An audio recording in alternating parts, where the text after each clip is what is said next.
Hello दोस्तों।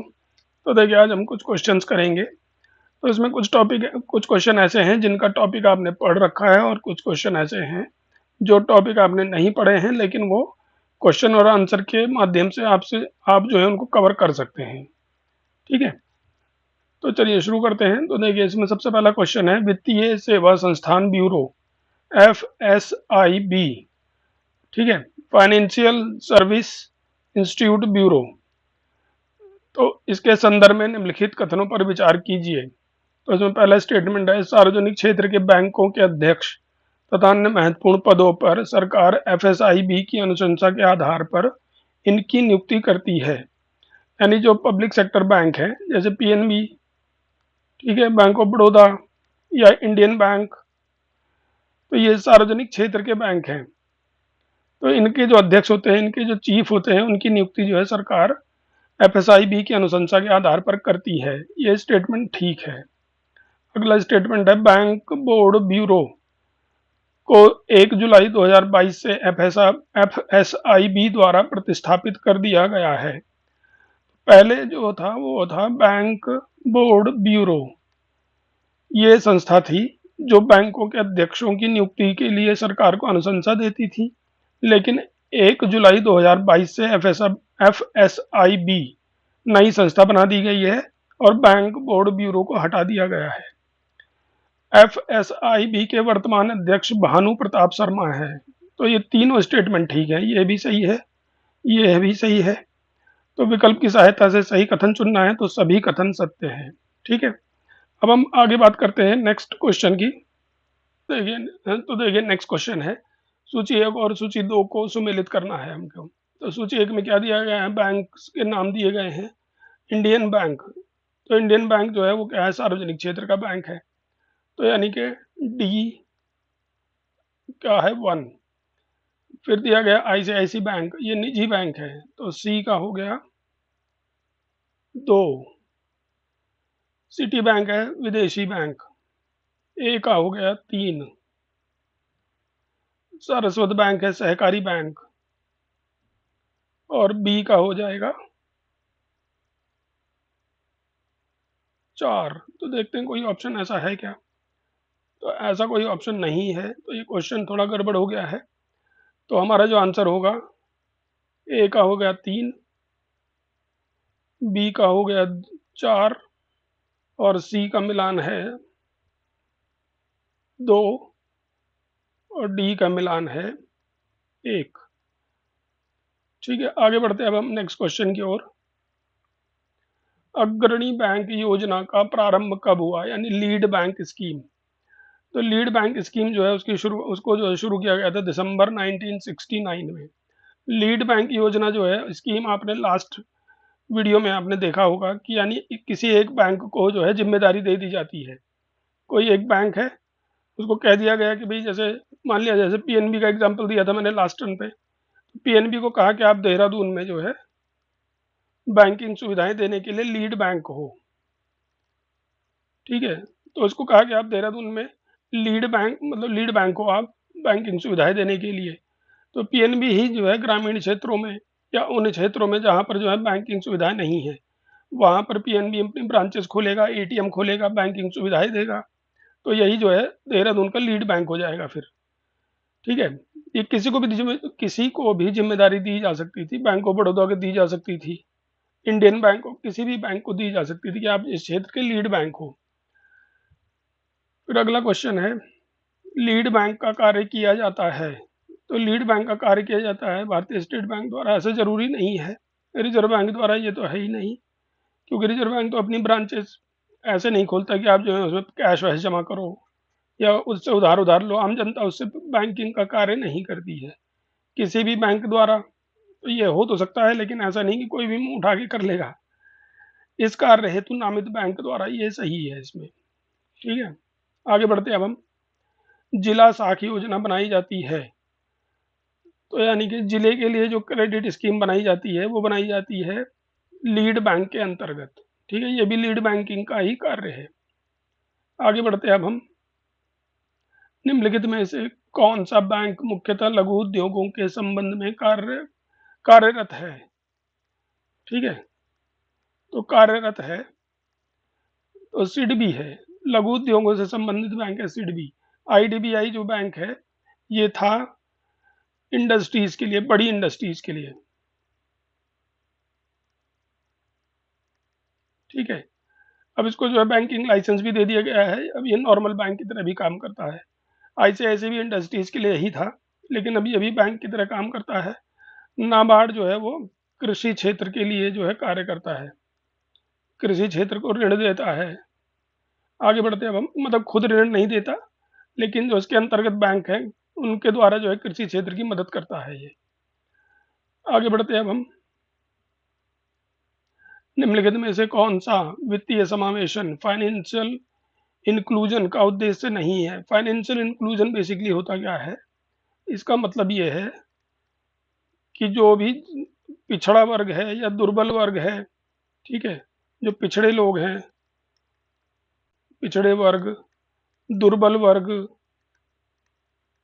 ठीक है, यानी कि जैसे उत्तराखंड में माणा गांव है जैसे, तो माणा गांव के लोग जो हैं उनको भी बैंकिंग सुविधाओं से जोड़ना, यानी वित्तीय सेवाओं से जोड़ना, यही बेसिकली फाइनेंशियल इंक्लूजन है। ठीक है, पिछड़े वर्ग, दुर्बल वर्ग, या फिर जो बहुत इंटीरियर के लोग हैं या बहुत दूर के लोग हैं, उनको भी जो है वित्तीय सुविधाओं से जोड़ना, यानी वित्तीय सुविधाएं उनको भी प्रदान करना, इसे ही कहा जाता है फाइनेंशियल इंक्लूजन। तो फाइनेंशियल इंक्लूजन का उद्देश्य नहीं है। अब इसमें दिया गया है गरीब आबादी के लिए वित्तीय सेवाओं का विस्तार करना, तो ये तो है। कमजोर वर्ग की संभावित समृद्धि के द्वार खोलना, यह भी है। बैंकिंग इंफ्रास्ट्रक्चर को सिकोड़ना, तो सिकोड़ना नहीं, अगर ये बढ़ाना होता तो ये फाइनेंशियल इंक्लूजन का उद्देश्य होता। क्यों? क्योंकि अगर बैंकिंग इंफ्रास्ट्रक्चर बढ़ेगा तभी तो सबको जो है शामिल किया जाएगा वित्तीय सेवाओं के लिए, सुविधाएं तभी सबको मिल पाएंगी। तो ये ही ऑप्शन सही है कि इन्होंने पूछा कौन सा इसका उद्देश्य नहीं है। ठीक है, ग्रामीण क्षेत्रों में वित्तीय सेवाओं का प्रसार करना, ये है इसका उद्देश्य। आगे बढ़ते हैं नेक्स्ट क्वेश्चन की ओर। निम्नलिखित में से कौन सा एक वित्तीय समावेशन की प्रक्रिया की सफलता में बाधक है? अब देखिए, वित्तीय समावेशन टॉपिक आपने पढ़ लिया है अभी, जैसे इससे पहले क्वेश्चन में मैंने पढ़ाया। तो इसमें जो है आप देखिए इसकी सफलता में बाधक क्या होगा। अब देखिए, निम्न आय, ठीक है, तो सही बात है भाई, लोगों की आय ही बहुत निम्न है, तो वो क्या बैंकिंग सुविधाएं या वित्तीय सुविधाएं उठा पाएंगे? क्या वो बेचारा जमा करेगा? ठीक है, जब उसके पास खाने के ही लाले पड़े हैं, वो तो सोचेगा बस किसी तरह शाम का खाना मिल जाए आज। ठीक है, वो जमा वमा कुछ नहीं कर पाएगा, उधार तो उसको देगा ही नहीं कोई, क्योंकि कहेगा भाई तुम तो वापस कैसे दोगे।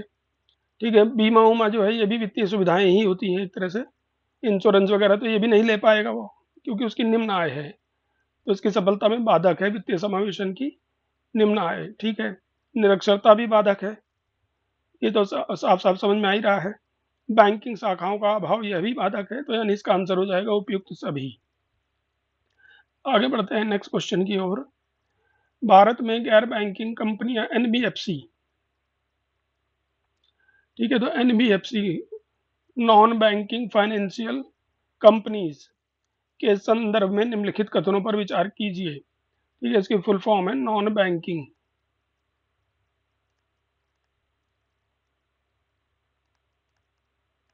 Financial companies. ठीक है, तो इन पे कथनों पर विचार करना है। बैंक अपने ग्राहकों के साथ बैंकिंग संबंधी अनेक क्रियाकलापों में संलग्न होता है, जबकि एनबीएफसी संस्था मुख्यतः ग्राहकों की ऋण आवश्यकताओं से संबंधित होती है। ये बिल्कुल ठीक है। एनबीएफसी जो होती है वो केवल ऋण ही प्रदान करने के लिए बनाई जाती है। एनबीएफसी बचत खाता की तरह डिमांड डिपॉजिट स्वीकार नहीं कर सकते, ये बिल्कुल ठीक स्टेटमेंट है। तो जैसे बैंक होता है, बैंक में आप बचत खाता बना सकते हो। ठीक है, डिमांड डिपॉजिट यही होता है, बचत खाता। ठीक है, तो ये जो है एनबीएफसी नहीं बना सकती है। ठीक है, तो ध्यान रखिएगा, एनबीएफसी केवल ऋण देने के लिए बनी हुई संस्थाएं हैं। ठीक है, अब ये भी ध्यान रखिए, आरबीआई जो है इनके ऊपर कंट्रोल रखता है। ऐसा नहीं है कि आरबीआई का कंट्रोल नहीं होता एनबीएफसी पर, आरबीआई का कंट्रोल होता है। ठीक है, लोकपाल का भी कंट्रोल होता है एनबीएफसी पर, जो बैंकिंग लोकपाल है। ठीक है, बैंकिंग लोकपाल, इसका कंट्रोल होता है एनबीएफसी पर, इसलिए ध्यान रखिएगा। पर हाँ, बस ये ध्यान रखिए कि डिमांड डिपॉजिट नहीं स्वीकार कर सकते, केवल ऋण दे सकते हैं। तो इसका आंसर हो जाएगा 1 और 2 दोनों सही हैं। आगे बढ़ते हैं नेक्स्ट क्वेश्चन की ओर। भारत में किसी कमर्शियल बैंक के एसेट या परिसंपत्तियों में निम्नलिखित में क्या शामिल नहीं है? तो बैंक के जो कमर्शियल बैंक के एसेट होते हैं वो एक तरह से जिनका मालिक है बैंक, इसी को कहा जाता है एसेट्स। जिनका मालिक है बैंक जो है ना, तो जिन चीज़ों का मालिक है बैंक उन्हें ही कहा जाता है एसेट्स। जैसे क्या हो सकता है, जैसे बैंक ने भाई अपनी कोई बिल्डिंग खरीद रखी है तो उसे कहा जाएगा बैंक का एसेट। क्यों? क्योंकि उसका मालिक तो बैंक ही है। ठीक है। और क्या हो सकता है, बैंक ने कोई गाड़ी खरीद रखी है, ठीक है, तो वो उसका भी मालिक है बैंक, तो वो भी एसेट में आएगा। ठीक है, ASSET एसेट। अब इनमें देखते हैं, इनमें ऑप्शन क्या दिया है, अग्रिम। अग्रिम का मतलब होता है उधारी। ठीक है, उधार दे रखा है किसी को तो उसका मालिक है ही बैंक, क्योंकि वो जो है जिसने भी उधार लिया है वो बैंक को ही लौटाएगा। तो ये तो उसमें शामिल होता है। पूछा है नहीं शामिल, ठीक है, नहीं पूछा है तो ये तो शामिल होता है। जमा यानी डिपॉजिट्स, सावधि और मांग जमा दोनों। तो एक बात ध्यान रखिए, जो डिपॉजिट्स होते हैं यानी जो आप जमा करते हैं ना बैंकों में, उसके मालिक तो आप होते हैं, बैंक थोड़ी होता है। डिपॉजिट जो भी आप जमा करते हैं, चाहे सेविंग अकाउंट में करें, करंट अकाउंट में करें, या फिर FD करें, सेविंग खाता है आपका, या फिर FD है, ठीक है, या फिर करंट अकाउंट है, तो इन सब के मालिक जो है, जो भी खोलता है खाता वही होता है मालिक। बैंक इनका मालिक नहीं होता है। इसमें जो पैसा होता है वो बैंक का नहीं होता है, आपका होता है। आप जब चाहें तब निकाल सकते हैं। तो यानी कि यही जो है बैंक के एसेट में शामिल नहीं होता है। निवेश शामिल होता है, बैंक ने कहीं इन्वेस्ट कर रखा है, उसका मालिक बैंक होता ही है। मांग तथा अल्प सूचना मुद्रा, money at call and short notice, ये भी उसी में शामिल होता है। यानी कि ये money at call and short notice भी एक तरह से ऋण है, उधार। ठीक है, जो बैंक ने किसी को दिया है 14 दिन के नोटिस पीरियड पर। ठीक है, इसे कहा जाता है money at call and short notice. ठीक है, अब ध्यान रखिए, कभी कभी ये भी कहा जाता है मनी एट कॉल। क्या होता है मनी एट कॉल?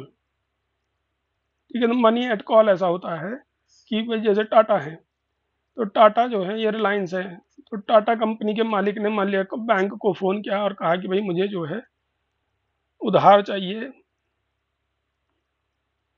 ठीक है, 1 दिन के लिए बस, तो उसे कहा जाएगा मनी एट कॉल। ठीक है, टाटा के मालिक ने फ़ोन किया किसी बैंक को, SBI को मान लिया, ठीक है, तो SBI ने कहा कि ठीक है हम आपको पैसा दे देते हैं। तो ये कहा जाएगा मनी एट कॉल, यानी फ़ोन पर ही पैसा जो है उधार मिल गया SBI के द्वारा, लेकिन बहुत थोड़े समय के लिए मिलता है। SBI कभी भी कह सकता है ऐसे कि भाई मेरा पैसा वापस करो। ठीक है, पर ये बड़ी कंपनियों को ही मिलेगा जिनकी बहुत अच्छी वो है क्रेडिबिलिटी। ठीक है, लेकिन ये क्या होता है money at call and short notice, इसमें ये भी जुड़ा है शॉर्ट नोटिस। ठीक है, तो यानी 14 दिन के लिए बैंक जो है 14 दिन से पहले जो है पैसा नहीं मांग सकता है। एक नोटिस देगा तभी जो है बैंक पैसा मांग सकता है। तो ध्यान रखिए, मनी एट कॉल ऐसा होता है कि भाई 1 दिन के लिए, 1 रात के लिए, या कितने भी समय के लिए जो है उधार, मतलब बहुत थोड़े समय के लिए कोई बड़ी कंपनी वाला मालिक जो है SBI को फ़ोन करके जो है उधार ले सकता है। इसे कहा जाता है मनी एट कॉल। लेकिन money at call and short notice कहा जाता है कि जिसमें कुछ दिन का नोटिस दिया जाए वापस मांगने के लिए। इसमें मनी एट कॉल में कोई ज़रूरी नहीं नोटिस देना। इसमें SBI इसको तुरंत कह सकता है कि भाई मैंने पैसा दिया था वो वापस करो मुझको। ठीक है, आगे बढ़ते हैं अब हम। तो इसका जो आंसर था ये था कि एसेट में क्या क्या शामिल है, तो जमा यानी सावधि जमा और मांग जमा दोनों जो है बैंक के एसेट नहीं होते हैं। ठीक है, बाकी सब जो है बैंक के एसेट हैं। एसेट का मतलब क्या होता है, एसेट का मतलब यही होता है कि जो, मतलब ये बता ही दिया वैसे मैंने, जिनका मालिक जो है खुद हो कोई व्यक्ति, उसे कहा जाता है उसके एसेट्स। ठीक है, आगे बढ़ते हैं अब हम नेक्स्ट क्वेश्चन की ओर। भारत में बैंकों द्वारा प्राथमिक क्षेत्र ऋण दान से तात्पर्य किसको ऋण देने से है? Primary sector lending, primary sector lending. ये लैंडिंग मतलब हेलीकॉप्टर लैंडिंग वाला नहीं है, लैंडिंग मतलब उसको देना, उधारी। ठीक है, तो इसमें जो है ये कहा गया है कि भारत में बैंकों द्वारा प्राथमिक क्षेत्र ऋण दान से तात्पर्य किसको ऋण देने से है? तो एक तो कृषि क्षेत्र है, बैंकों के लिए जो है ये भी सेक्टर होता है प्राइमरी सेक्टर लेंडिंग। इसमें जो एमएसएमई भी जोड़ दिए गए हैं अब, यानी कि जो छोटे उद्योग हैं जैसे मधुमक्खी पालन है, तो जो मधुमक्खी पालन करते हैं वो एक तरह से व्यवसाय है। ठीक है, ये एमएसएमई में आता है। एमएसएमई मतलब माइक्रो स्मॉल मीडियम एंटरप्राइजेस। तो इनको भी जो ऋण दिया जाएगा वो इसी में आएगा, प्राइमरी सेक्टर लैंडिंग में। फिर दुर्बल वर्ग, ये भी इसी में आएगा, यानी कि आंसर हो गया उपयुक्त सभी। आगे बढ़ते हैं हम नेक्स्ट क्वेश्चन की ओर। भारत भारत ने बीमा व्यवसाय के नियमन के लिए गठन किया है। नियमन यानी रेगुलेशन। ठीक है, तो बीमा सेक्टर के रेगुलेशन के लिए गठन किया है इरडा, IRDIA का। ठीक है, इसकी फुल फॉर्म है insurance insurance regulatory and development authority